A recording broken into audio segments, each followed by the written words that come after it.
During Christmas, my mom criticized my baby in front of everyone. Her insult left me speechless. I, 32 female, have been sitting on this for about a week now, and I still can't believe what happened. My hands are literally shaking, typing this out, but I need somewhere to vent because my husband thinks I'm overreacting, and honestly, I need a reality check. So background. My daughter just turned 8 months old. She was born 6 weeks premature and spent her first 3 weeks in the NICU. It was the scariest time of my life. She's healthy now, hitting all her milestones, but she's on the smaller side, like she's in the 15th percentile for weight. Her pediatrician says she's perfectly healthy, just petite. My husband and I are both on the shorter side, so it makes sense genetically. My mom has always had opinions about everything. Growing up, nothing I did was ever good enough. My grades, my weight, my college choice, my career, my husband, you name it, she had criticism for it. But I stupidly thought things would be different once I had a baby. Like maybe she'd finally be proud of something I did. Christmas was at my parents' house this year. Big family gathering, my brother and his wife, my aunt and uncle, my grandmother, some cousins. About 15 people total. Everyone was passing my daughter around, cooing over her, saying how cute she was. Normal grandparent stuff, right? Then my mom takes her, and she holds her at arm's length like she's inspecting produce at the grocery store. I'm not even exaggerating. She literally holds her out and goes, "She's so small. Is she eating enough? She looks malnourished." The room went quiet. My aunt tried to change the subject, but my mom wasn't done. "I'm serious. Look at her. When your brother's kids were this age, they were twice this size. Are you sure there isn't something wrong with her? Have you had her tested?" I felt my face get hot. "Mom, her doctor says she's perfectly healthy. She's just petite." My mom does this laugh, this condescending, dismissive laugh that I've heard my entire life. Doctors don't know everything. I'm just saying, she doesn't look right. Her head looks too big for her body. It's not normal, y'all. My daughter was right there, in her arms. Like I know she's a baby and doesn't understand words yet, but the energy in that room shifted so hard. My brother's wife tried to help. "She looks adorable to me. All babies have different builds." My mom ignored her and kept going. "I'm just worried. As her grandmother, I have a right to be concerned. Maybe if you'd taken better care of yourself during pregnancy, she wouldn't have come early. Did you ever think about that?" That was it. Something in me just snapped. I stood up, walked over, and took my daughter out of her arms. Didn't say a word. I went to the living room where all her presents were piled up, grabbed the diaper bag, and started packing everything. My mom followed me. "What are you doing? Don't be so sensitive. I'm just expressing concern." I looked her dead in the eyes and said, "This is her last Christmas here." My mom laughed again. "Oh, please. You're being dramatic." "No, I'm being serious. You just called my daughter malnourished and implied it's my fault she was premature. In front of everyone. On Christmas. This is done." My dad tried to intervene. "Honey, your mother didn't mean it like that. Let's just calm down and enjoy the holiday."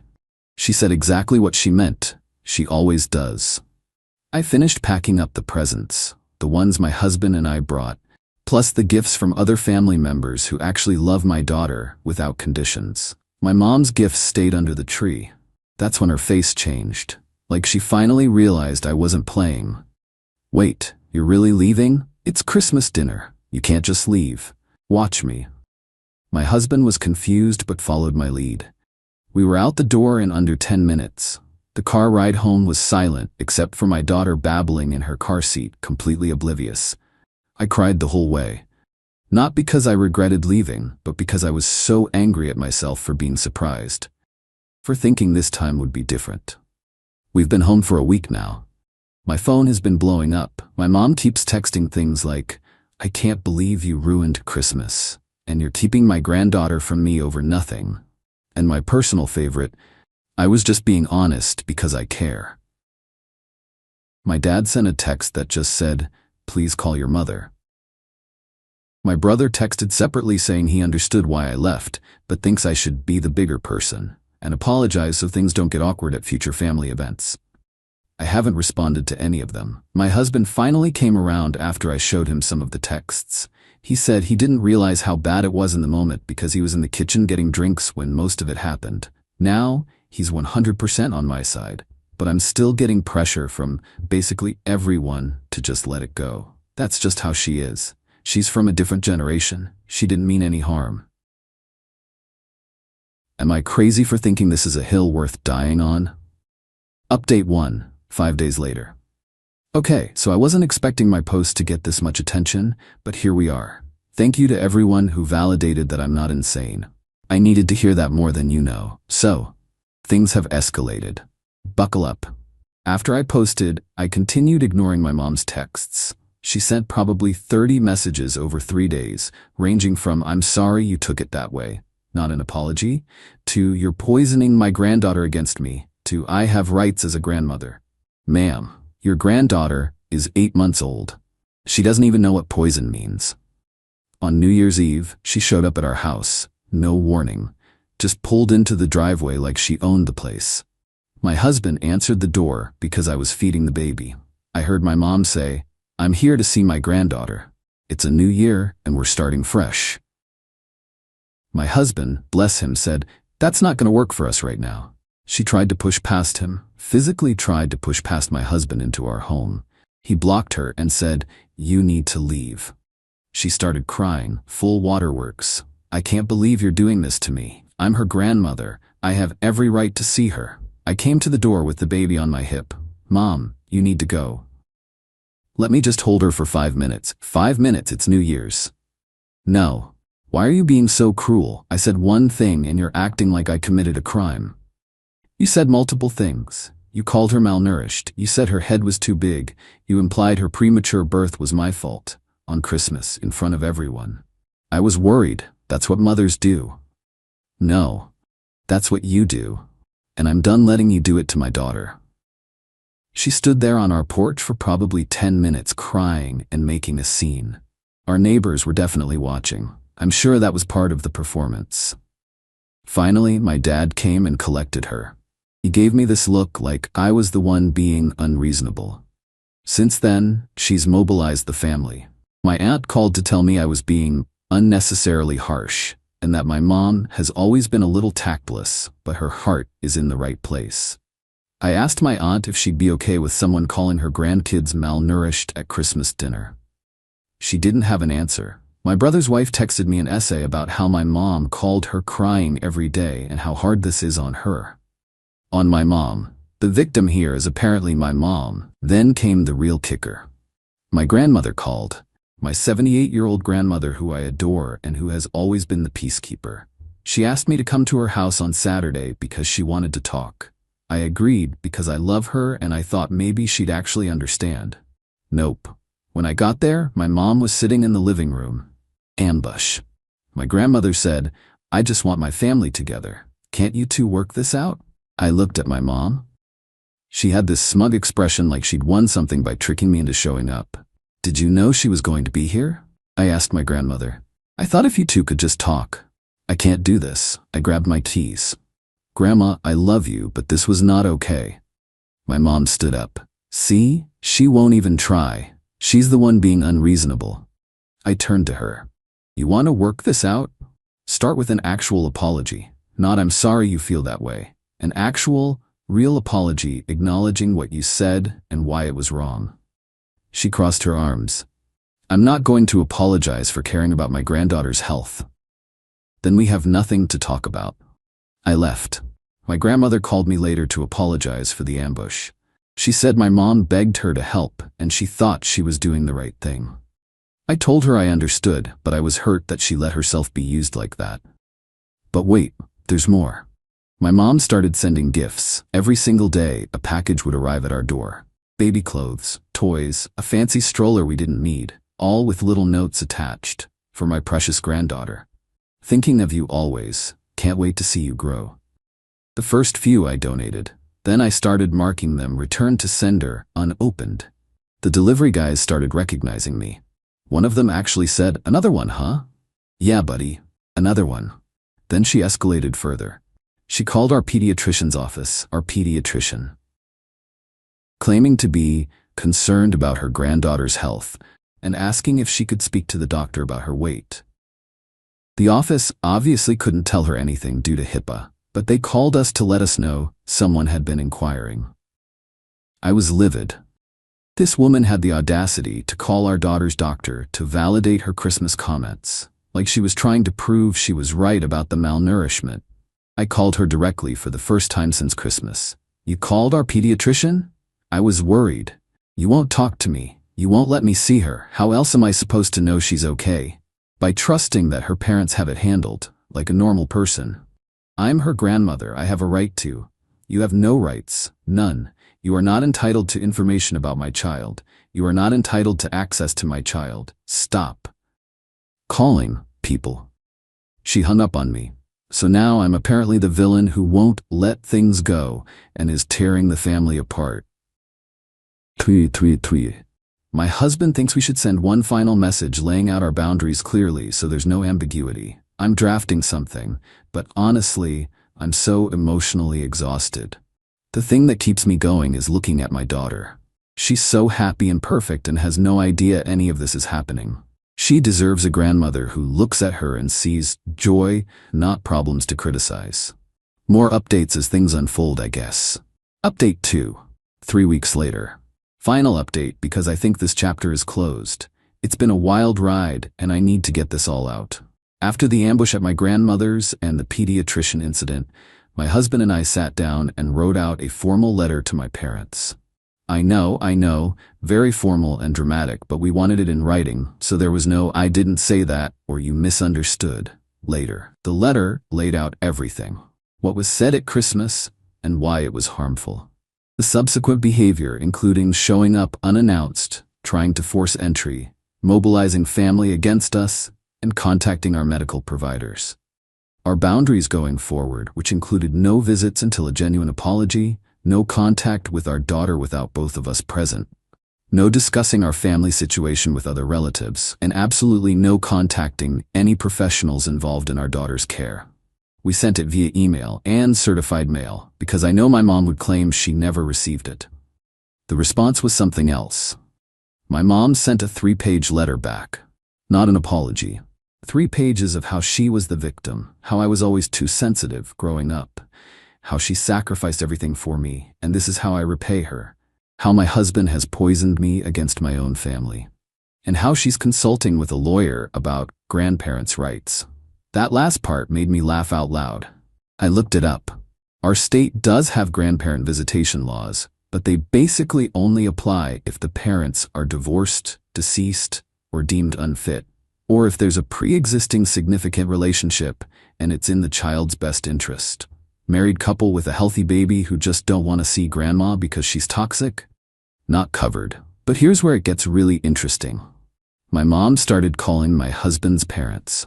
We're not super close with them since they live several states away and we see them maybe twice a year, but they're nice people. My mom called them to warn them about what kind of person I really am and how I'm unstable and keeping their granddaughter hostage. My mother-in-law called me directly.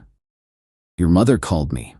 She sounded off. She was saying all these things about how you're denying her access to her granddaughter and how your husband has brainwashed you. I just wanted you to know and see if you're okay." I explained the whole situation. My mother-in-law's response? "That's insane. She said those things about a baby? I'm so sorry you're dealing with this." Then she said something that genuinely made me tear up. "For what it's worth, I think your daughter is perfect, and I think you're a wonderful mother. Don't let anyone make you doubt that." So my mom's attempt to turn my in-laws against me completely backfired. They actually started checking in on us more often after that. Sent a care package with some baby stuff and a nice bottle of wine for me with a note that said, "You deserve this." But my mom still wasn't done. The next thing she tried was showing up at my husband's gym, the one he's been going to for years. She waited in the parking lot until he came out and ambushed him at his car. "I just want to talk, please. You have to understand, I'm losing my granddaughter." My husband was caught completely off guard. "This isn't the place for this." "Then where is the place? Your wife won't talk to me. You won't answer my calls. I'm desperate here." "You're desperate because you refuse to apologize for what you said. This isn't complicated. I apologized. I said I was sorry she took it that way. That's not an apology. That's blame shifting. You need to leave. She grabbed his arm. Actually grabbed him. Please, just let me see her. One time. I'll prove I can be better. He pulled away. If you don't leave right now, I'm calling the police. She left, but the gym thing shook him. He started parking in a different spot and varying his schedule. The fact that my mom tracked down where he works out and waited for him was genuinely unhinged behavior. We made the decision that night. Full no contact, not temporary, not conditional on an apology. Done. I sent one final message to my mom. After stalking my husband at his gym, any possibility of reconciliation is gone. Do not contact us again. Do not contact our friends, families, or anywhere we frequent. Any further attempts to reach us will be documented, and we will pursue a restraining order if necessary. This is not a negotiation. Then I blocked her number. Blocked her on all social media. My husband did the same. My dad sent one last text. I hope you're happy. Your mother is devastated. She made a few mistakes, and you're treating her like a criminal. I didn't respond. I blocked him too. A few mistakes is understating things just a bit. Here's the aftermath. My brother finally reached out. Not to pressure me to reconcile, but to tell me that he and his wife have also pulled back from my parents. Apparently my mom's behavior at Christmas wasn't the first time she said inappropriate things about kids in the family. His wife has been dealing with similar comments about their son's weight for years. They just never said anything because they didn't want to rock the boat. We had a long phone call. He apologized for not backing me up sooner and for telling me to be the bigger person. He said watching me set boundaries made him realize he should have done it years ago. His wife got on the phone too and said she wished she'd had my backbone when my mom first started making comments about her son. They're now LC with my parents and actually told my mom directly that her behavior was unacceptable. My aunt, who initially called me harsh, texted me a week later. I've been thinking about what you said, about whether I'd be okay with someone calling my grandkids malnourished. I wouldn't be. I'm sorry I didn't see that at first. You did the right thing. That one actually meant a lot. She's always been kind of my mom's sidekick, so having her validate my decision was unexpected.